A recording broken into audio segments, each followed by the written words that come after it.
It is 3:15 p.m. in a glass office tower in downtown Toronto. You are staring at your Outlook inbox. Your colleague just hit reply all. He copied the regional director, the VP, the entire leadership chain, and in one carefully written email, he blamed you for the project delay, a delay caused by his own incompetence. Your jaw tightens, your chest feels heavy, your heart starts racing. You want to storm into his office. You want to slam the door shut. You want to expose every mistake he made during the last 3 months, but you stop because you are not 25 anymore. You are 41. You are a middle manager now. You have 2 kids, a mortgage in Mississauga, a wife depending on your stability, and you just realized a brutal truth about corporate life in Canada. Hard work gets you promoted, but office politics determines whether you survive. Nobody warns men about this stage of life. When you were younger, you believed competence was enough. Work hard, stay loyal, deliver results, get rewarded. That is what they told you. But now, you are 40 years old sitting in a meeting room in Calgary realizing something painful. Corporate life is not a meritocracy. It is psychological warfare in business, casual clothing. Below you, employees complain about workload. Above you, executives demand impossible results. Beside you, co-workers smile in meetings while quietly positioning themselves against you. The corporate world has become a gladiator arena wearing a blazer. The fake smiles during Zoom calls, the passive-aggressive emails, the whispers near the coffee machine, the secret Slack groups, the credit stolen during presentations, the subtle attempts to make you look incompetent in front of leadership. It disgusts you because deep down, you are not a manipulative man. You just want to do good work and provide for your family, but now you feel trapped inside a game you never wanted to play, especially in Canada right now. Layoffs everywhere, economic uncertainty, mortgage pressure crushing middle-class families. A single emotional mistake at work could cost you everything. That is why many men break during this stage. Not physically, mentally. They become bitter, cynical, emotionally exhausted. They carry workplace anger back home to Vancouver, Edmonton, Ottawa. Their wives feel the distance. Their children feel the tension. A man who once felt calm and grounded slowly becomes angry all the time, not because he is weak, because he has been psychologically cornered for too long. And this is where most men lose themselves. They either become toxic or they become passive cowards. Stoicism teaches a third option. You do not need to become a snake to survive among snakes. And you do not need to run away either. You can stand directly in the middle of corporate chaos and still remain emotionally untouched. That is real power. Rule 1. Expect betrayal before it happens. This is the first mindset shift mature men must understand. Stop acting shocked when co-workers protect themselves at your expense.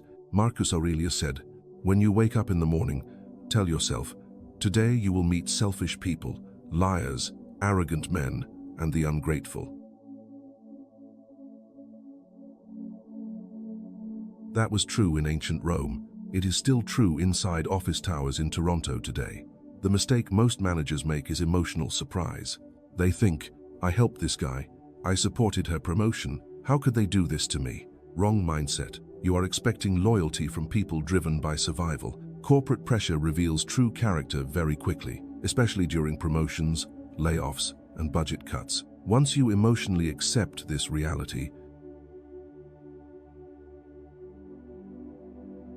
you stop reacting emotionally. You stop taking betrayal personally. And that changes everything. Because emotional men are predictable. Strategic men are dangerous. Rule 2. Silence is a weapon. Weak men always feel the need to defend themselves immediately. Strong men understand silence creates pressure. Imagine this. You are inside a leadership meeting in Vancouver. A coworker subtly attacks your performance in front of everyone. Most men instantly panic. They interrupt. They defend themselves emotionally. They talk too much. And the more they talk, the weaker they appear. Instead, stay calm. Look directly at him. Say nothing for a few seconds. That silence becomes psychologically uncomfortable. Because manipulators rely on emotional reaction. Silence removes their control. Then calmly say, "Can you clarify specifically where you believe the breakdown happened?" Notice the difference. No emotional explosion. No panic, just controlled pressure. That level of calmness makes insecure people nervous.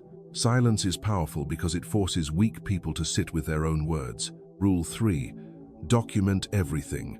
Trust reality, not words. This rule alone can save your career. Listen carefully. Corporate politics thrives inside verbal conversations because verbal conversations disappear. Facts do not. Stoicism is about accepting reality as it truly is, not as you wish it was. That means mature leaders document everything. Follow-up emails, meeting summaries, deadline confirmations, decision approvals, everything, not because you are paranoid, because you are disciplined.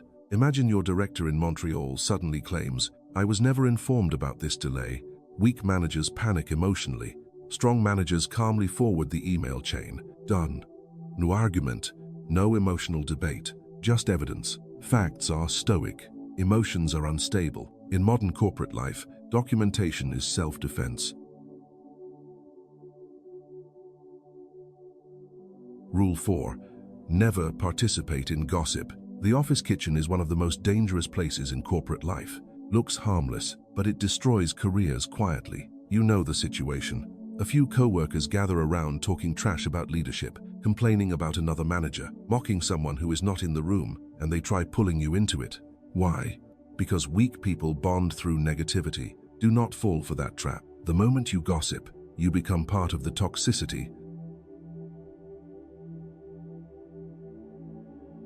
And eventually, the same people gossip about you too. A grounded man does not build relationships through poison. He stays professional, respectful, controlled. That does not make you antisocial. It makes you trustworthy. And trust is currency in leadership, especially in Canada's corporate culture where reputation spreads quietly. Rule 5. Outwork the politics. Listen carefully. Office politics becomes strongest where performance becomes weakest. When your work is average, people can manipulate perception easily. But when your results become undeniable, politics loses power. This does not mean becoming a workaholic robot. It means becoming extremely competent, reliable, prepared, consistent. The man who delivers results calmly over time becomes difficult to attack. Because while others waste energy playing political games, you are building value. Think long-term. Your co-workers may win temporary attention,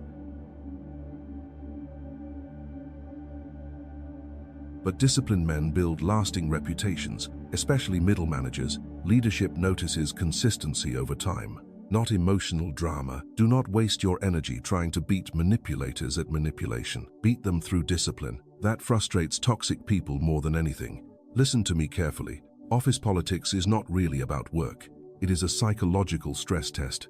They want to see whether pressure changes you, whether betrayal breaks you, whether stress makes you emotional. Do not give them that satisfaction. You are not a reckless young man anymore. You are a provider, a husband, a father, a leader. Your emotional stability affects everyone around you. Your wife feels your stress. Your children absorb your energy. That means protecting your peace is now part of your responsibility as a man. You cannot control toxic co-workers. You cannot control insecure bosses. You cannot control corporate games. But you can control yourself, and that is where real authority comes from. Not loudness, not aggression, control. A fortress does not panic during storms.